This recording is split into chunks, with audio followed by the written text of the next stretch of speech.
পেয়েছি বাসনা গো, ঐরাবতের হৃদয় হতে ক্ষুদ্র এ রচনা।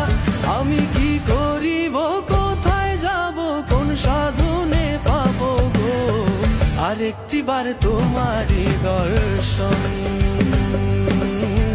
আরেকটি বার তোমারই দর্শন।